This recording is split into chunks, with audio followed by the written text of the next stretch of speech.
Imagine standing before the mighty Mount Kailash, the cosmic axis of the universe, with its perfectly symmetrical peak rising to 6,638 meters.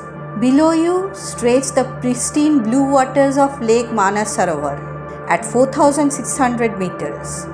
This 10-day Nepal route Kailash and Manasarovar Yatra takes you by flight and helicopter through some of the world's most remote terrain. It's designed for pilgrims and adventure travelers alike. No difficult 800-kilometer trek is needed, yet you still experience the full spirituality and grandeur. We will cover everything step by step, from permits and timing to day-by-day plan. The best time to visit. The annual Kailash and Manasarovar tour window is roughly May through September. During this period, the high altitude weather is most stable and the passes are open. Mid-June to mid-August is often cited as the sweet spot because days are warmer and nights not yet too cold. Permits and preparation.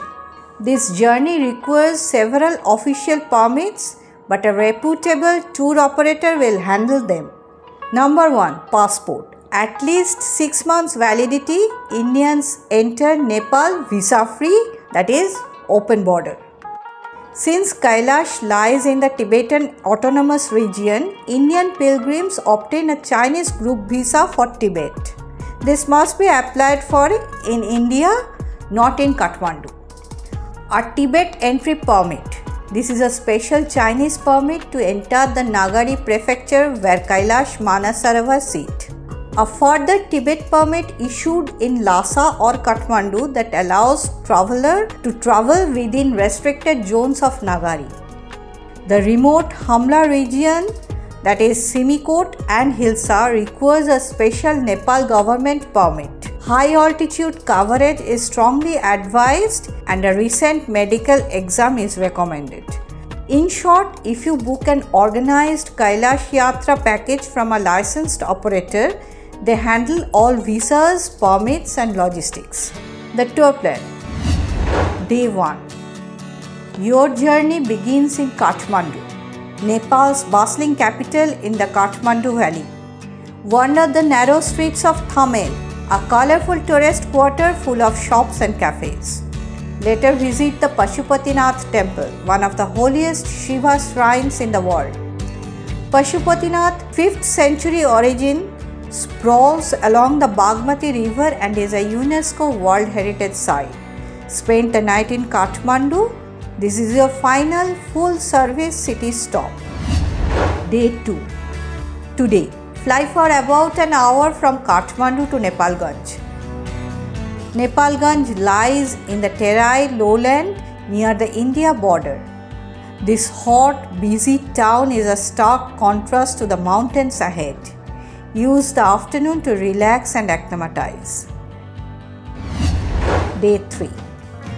On the third day, early in the morning, board a small domestic flight to Simikot.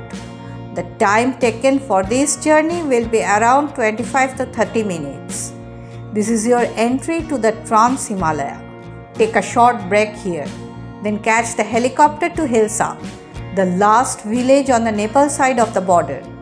Hilsa lies at about 3,640 meters on the banks of the Karnali river. At Hilsa, complete Nepal exit formalities, then cross into Tibet via the border checkpoint, completing Chinese immigration for Kailash. A short drive from Hilsa takes you up to Taklakot. This old trading town once sat on the Silk Road and has sweeping views of the colossal Mount Garla Mandhata to the south. It's also the first night at significant altitude. Drink warm liquid, sleep early and take it easy to acclimatize. Day 4. Spend a relaxed morning in Taklakot. In the afternoon, drive from Taklakot south through the stark Tibetan plateau to Lake Manasarovar. By late afternoon, you reach Manasarovar. This glacial lake is one of Asia's highest freshwater lakes. It is sacred in Hinduism, Buddhism, Jainism and Bon. According to legend, it was conceived in the mind of Brahma, hence its Sanskrit name. Hindus believe a single bath here absolves 100 lifetimes of sins. Perform a puja at sunrise or sunset can be very moving. Day 5.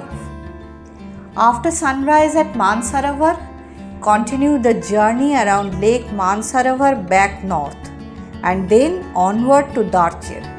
Darchen is a small dusty town at the foot of Mount Kailash and the traditional starting point for the Kailash Kora. By late morning, you will reach Darchen. This is your final village and home base for the next 4 days. Day 6. Today is the first day of the Kailash Kora, that is Parikrama. Start by driving from Darchen to the Jamadwar, that is gateway of Jama, at 4,910 meters. In local belief, this gate of the god of death symbolizes leaving behind ego and past sins. Pilgrims ritually symbolize shedding worldly burdens here. From Jamadwar, the trek truly begins. You will hike about 12 km today. By afternoon, you reach Dirapak Monastery at 4,860 meters. Dirapak is a small outpost with a few simple lodges, but into the hillside. Spend the night here. Day 7. This is the toughest and most rewarding day of the Kora. Wake before dawn. Pass by Gauri Kund, a holy sapphire blue lake nestled on the northern slope. Legend says this was where goddess Parvati bathed and purified herself. After a strenuous 3 to 4 hour climb, you conquer Dolmalla. At the top stand small shrines and money stones. The summit gives you panoramic views, Kailash's south face towering above far below, and the lip of Rakshasa lake visible. After solemn prayers at the pass, begin the long descent. By late afternoon, you arrive at Jutholpuk, meaning mouth of magic hole, named for its cluster of meditation caves. Settle into the rustic lodges in Jutholpuk and reflect on the spiritual energy of this place. Day 8. This final trekking day is short, by comparison about 10 to 12 km, mostly rolling. Follow the winding path downhill with Mount Kailash always in view ahead. By late morning, you arrive back in Darchen, completing the 52 to 53 km circumvallation of the holy mountain. Celebrate with your Yatra group. Many pilgrims will pick up Buddhist or Hindu monk robes, tie prayer flags on Kailash's base. This Kora is said to bring immense merit and blessings. Day 9. Today leave Darchen and head south, retracing your path to Taklakot.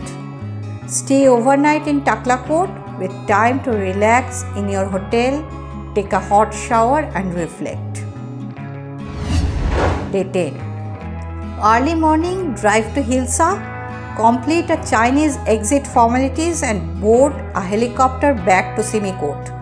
From Simikot, take the small plane via Nepalganj back to Kathmandu. By evening, you will be back in Kathmandu. For more details, booking informations and tips, check the video description. If you enjoyed traveling with me today, don't forget to like, share and subscribe for more travel stories. Also, do share your opinion in the comment section. We will love to hear from you. Until next time, keep exploring, keep dreaming, and I will see you on the next tour. Thanks for watching it.